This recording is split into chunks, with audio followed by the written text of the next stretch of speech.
करीब 6.5 करोड़ वर्ष पहले जब धरती पर इंसान नहीं थे, तब यहां रहते थे सबसे खौफनाक जानवर, डायनासोर।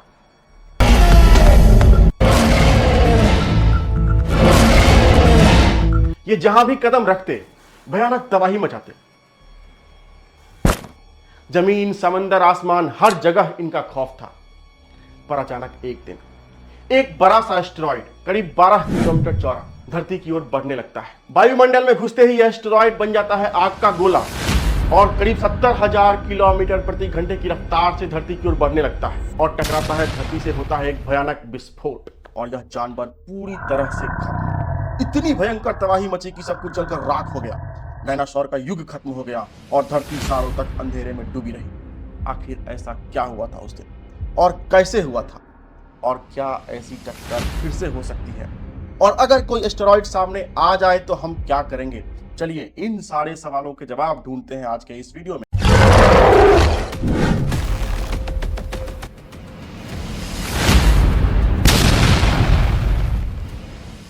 दोस्तों, हम कहानी की शुरुआत उस वक्त से करते हैं जब पहली बार डायनासोर ने इस धरती पर कदम रखा था, यानी कि आज से करीब 23 करोड़ वर्ष पहले। और करीब 6.5 करोड़ वर्ष पहले एक बड़े से एस्टेरॉइड के टक्कर ने इनका अंत कर दिया था, यानी कि 16.5 करोड़ साल तक। सोचो, इतने लंबे समय तक यह विकट जानवर यहीं रहता था जहां आप और हम रहते हैं। अब इस लंबे कालखंड को हम 3 हिस्सों में बांट देते हैं, ट्रायसिक, जुरासिक और क्रिटेशियस पीरियड। अब ये जुरासिक तो आपने पहले भी सुना होगा, जी हाँ, वही जुरासिक पार्क मूवी वाला। पर यहाँ मजेदार बात यह है कि जुरासिक पार्क मूवी में जितने भी डायनासोर हमको दिखाए गए थे, उसमें से कुछ ही, जैसे कि ब्रैकियोसोरस और डिलोफोसोरस, जुरासिक पीरियड के थे। बाकी अधिकांश डायनासोर जो हमको दिखाए गए थे वो क्रिटेशियस काल के थे, जैसे कि डायनासोर के कुनबे का सबसे क्रूर और हिंसक जानवर टायरानोसोरस रेक्स, बड़ा आकार, शक्तिशाली जबड़े और नुकीले दांत। पर इनसे भी दुष्ट डायनासोर थे इस धरती पर, जो हम वीडियो में आगे देखेंगे। पर उससे पहले हम आपको सबसे पुराने डायनासोर दिखाते हैं।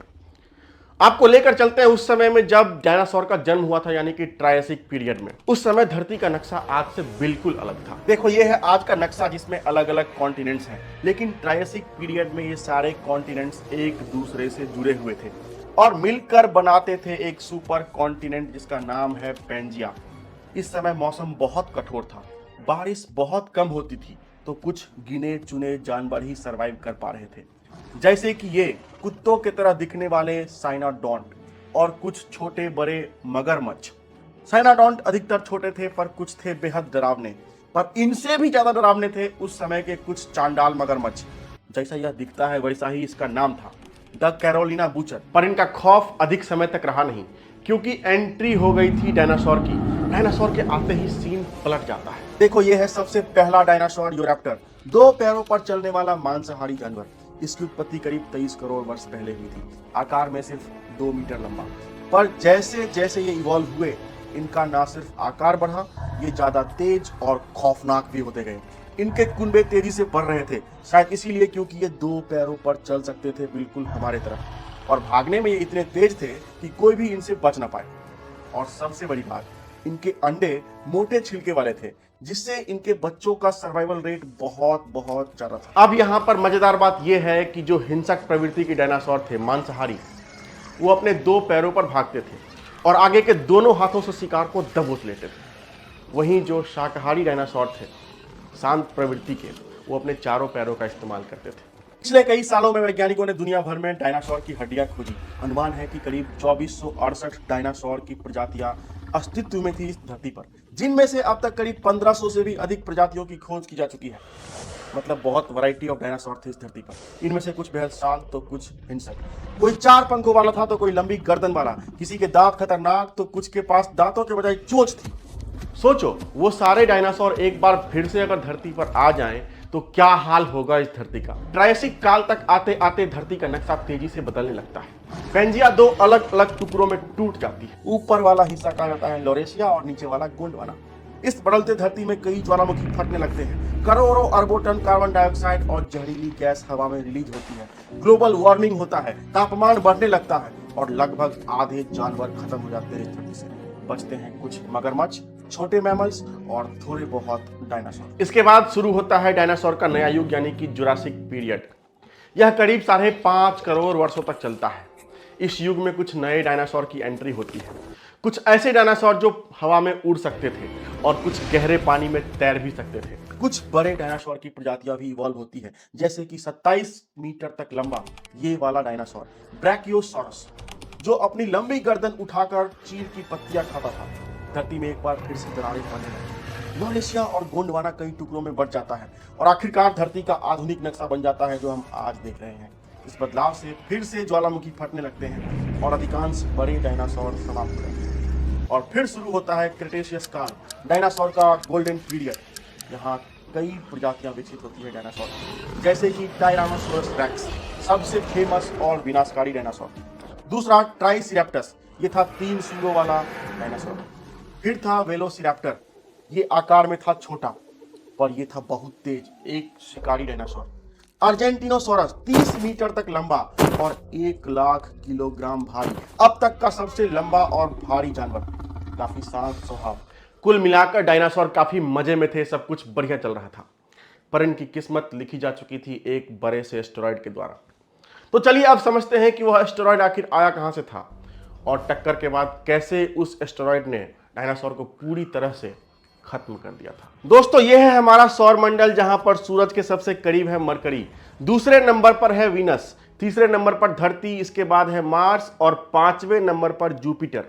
अब जुपिटर और मार्स के ऑर्बिट के बीच ग्रहों के टूटे हुए टुकड़े हैं, जिसे हम कहते हैं क्षुद्र ग्रह यानी कि एस्टेरॉइड्स, और ये भी सूरज के चारों तरफ घूमते हैं। पर कभी कभी क्या होता है कि ये आपस में टकरा जाते हैं और टकराने से ये अपने रास्ते से भटक जाते हैं, और जब यह अपने रास्ते से भटक जाते हैं तो मार्स यानी कि मंगल इन्हें बहला फुसला कर कहता है, आ जा बेटा, मेरे पास आ जा। और यह भटका हुआ एस्टेरॉयड मार्स की बातों में आकर उसकी तरफ बढ़ने लगता है। पर चूंकि मार्स भी सूरज के चारों तरफ घूम रहा है, तो जितनी देर में यह एस्टेरॉयड मार्स की तरफ बढ़ता है, उतनी ही देर में मार्स अपने जगह से आगे निकल जाता है। तो होता क्या है कि वह भटका हुआ एस्टेरॉयड मार्स के ऑर्बिट को क्रॉस करते हुए धरती की तरफ तेजी से बढ़ने लगता है। और सोचिए, अगर वह धरती पर गिर जाए तो कितनों की जान ले लेगा। और ऐसा हर दिन होता है, कोई ना कोई एस्टेरॉयड रास्ता भटक कर घुसपैठिया बनकर धरती की तरफ आता ही है। पर धरती के चारों तरफ है 640 किलोमीटर मोटी हवाओं की परत, यानी कि हमारा एटमॉस्फेयर, जो हमको इन घुसपैठियों से बचा लेता है। जब भी कोई एस्टेरॉयड धरती के वायुमंडल में घुसता है तो उसका स्पीड बहुत ज्यादा होता है और उस पर हवाओं का फ्रिक्शन इतना ज्यादा लगता है कि उसका तापमान 3000 डिग्री सेंटीग्रेड तक पहुंच जाता है और ये जल के ऊपर ही खत्म हो जाते हैं। हम सब ने देखा है रात के समय में जलते हुए एस्टेरॉइड्स को धरती की तरफ बढ़ते हुए, जिन्हें हम टूटता हुआ तारा कहते हैं। पर ये कोई तारा टूट के नहीं गिरता, ये जलता हुआ एस्टेरॉइड है जो आता है हमारी तरफ। पर कुछ एस्टेरॉइड्स काफी बड़े होते हैं जो पूरी तरह से जल नहीं पाते हवा में, और फिर यह गिरते हैं धड़ाक से धरती पर और फिर मचती है भयंकर तबाही। और ऐसा ही कुछ हुआ था उस दिन, जब 12 किलोमीटर चौड़ा एक बड़ा सा एस्टेरॉइड 70,000 किलोमीटर प्रति घंटे की रफ्तार से धरती के वायुमंडल में घुस जाता है। आपने बिल्कुल सही सुना, 12 किलोमीटर का एस्टेरॉइड 70,000 किलोमीटर प्रति घंटे की रफ्तार। वायुमंडल में घुसते ही हवा के फ्रिक्शन से यह आग का भयानक गोला बन जाता है और यह आग का गोला सूरज से भी ज्यादा तेज चमक रहा था। दूर दूर तक जानवरों की आंखें चुंधिया जाती हैं।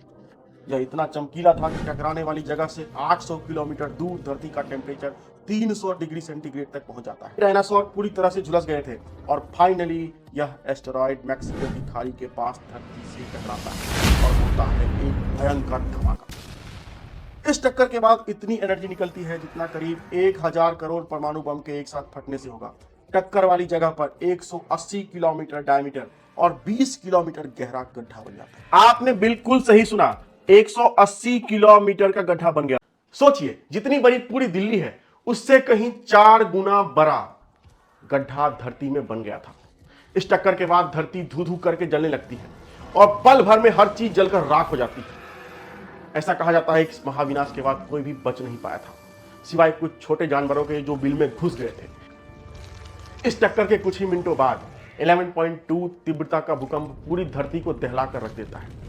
यह भूकंप मानव इतिहास में आए किसी भी भूकंप से कम 50 गुना ज्यादा खतरनाक और होता है ज्वालामुखी विस्फोट। इतना भयंकर कि इससे निकला हुआ लावा पूरे इंडियन सब कॉन्टिनेंट को पूरी तरह से ढक सकता था। आप सोचो कितना भयंकर था। विस्फोट से निकलते हैं करोड़ों अरबों टन पत्थर और डस्ट जो अंतरिक्ष में पूरी तरह से फैल जाते हैं और वापस गिरते हैं जमीन पर आग के गोलों के रूप में। भयंकर आग लगती है धरती धू धू करके जलने लगती है और होता है महाविनाश। इतने बड़े भूकंप की वजह से समुद्र में बड़ी बड़ी लहरें उठने लगती है और इतनी ऊंची लहरें उठती है कि आप पूछो मत। 2 किलोमीटर ऊंची लहरें, यानी कि सुनामी।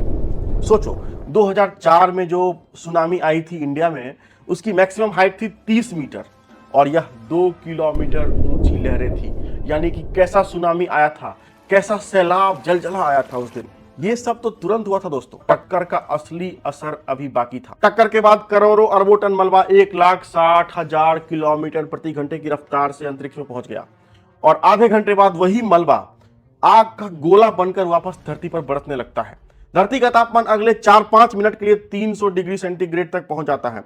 हवा में उड़ने वाले डायनासोर भी इस तबाही से बच नहीं पाते हैं।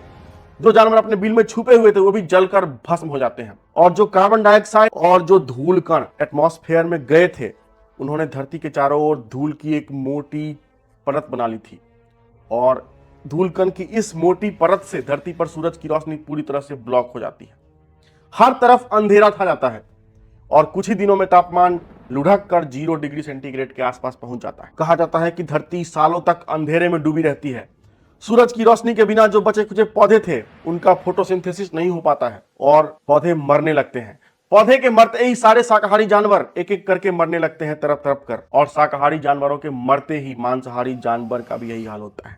यानी कि पूरी तरह से फूड चेन तहस नहस हो जाती है और लगभग 80% जानवर खत्म हो जाते हैं। बचते हैं कुछ बचे खुचे छोटे मोटे ओमनिवोर्स, जैसे कि छिपकलियां, कछुए और कुछ छोटे पक्षी। ये जानवर मरे हुए जानवरों को खाकर किसी तरह जिंदा रहते हैं। सूरज के रोशनी के बिना समुद्र का भी यही हाल होता है। जो समुद्री पौधे थे, उनकी फोटोसिंथेसिस रुक जाती है और जो छोटे जीव, समुद्री जीव जो इन पौधों पे आश्रित थे, वो मरने लगते हैं और इन छोटे जीवों के मरने से जो समुद्री बड़े जीव थे, उन्हें भी खाना नहीं मिलता और वो भी मरने लगते, यानी कि महाविनाश हर तरफ। इसके बाद धरती पर मौजूद 90% जानवर पूरी तरह से खत्म हो गया था। डायनासोर का दौर पूरी तरह से खत्म हो गया, पर जीवन कभी रुकता नहीं और इस बार भी जीवन बचा। कुछ छोटे डायनासोर भी बच गए और इवॉल्व होकर बन गए आज के पक्षी, जैसे कि ये मुर्गे। सोचो अगर वो टक्कर ना होता तो शायद आज हम और आप नहीं होते।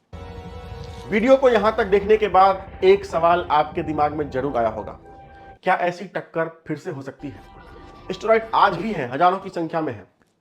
अगर कोई सामने आ जाए तो हम क्या करेंगे? क्या हम इनको बॉम्ब से उड़ा देंगे? अगर हम इनको बॉम्ब से उड़ा देंगे तो इनके टुकड़े आग के गोले बनकर बरस पड़ेंगे हमारे ऊपर। पर वैज्ञानिकों ने बताए हैं कुछ कारगर उपाय। उन्होंने बताया है कि उनका रास्ता बदल सकते हैं हम ग्रेविटी का यूज करके, और उसे हम धरती से कोसों दूर धकेल सकते हैं। ये कुछ ऐसे काम करेगा, अगर हम किसी स्पेसक्राफ्ट को एस्टेरॉइड के पास से उड़ाएं तो उस एस्टेरॉइड का ग्रेविटेशन भी उस घुसपैठिए को थोड़ा बहुत ही सही खींचकर उसका रास्ता बदल सकता है। सालों लग सकते हैं, पर धरती से वो सैकड़ों मील दूर चला जाएगा और यह हम सबकी सुरक्षा के लिए काफी है। अगर आपको कोई बेहतर उपाय पता है तो कमेंट बॉक्स में लिखकर जरूर बताएं। वीडियो कैसी लगी कमेंट बॉक्स में लिख और वीडियो को लाइक और शेयर करें। और अगर आप चैनल को सब्सक्राइब नहीं किया है और इस चैनल पर नए हैं तो इस चैनल को सब्सक्राइब कर लें। चलिए मिलते हैं किसी नए वीडियो के साथ, तब तक के लिए जय हिंद जय भारत।